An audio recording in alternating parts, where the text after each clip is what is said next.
Bakit nga ba kasi ang bilis at ang straightforward ng hiring at interview process dito kumpara sa Pilipinas? I just couldn't help but wonder, kaya nga po ako nag-video. Because it really started an argument in my mind and I was very frustrated. Kasi dito, first world country po sila.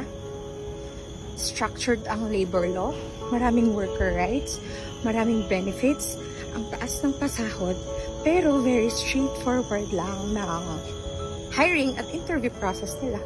On my case, dalawa po yan. May pre-interview ako, may technical exam, then final interview, tas malalaman ko na agad kung hired ako or hindi ako. Meron din naman on my case na very direct, na interview ako ngayon, tapos kinabukasan alam ko na kung hired ako or hindi.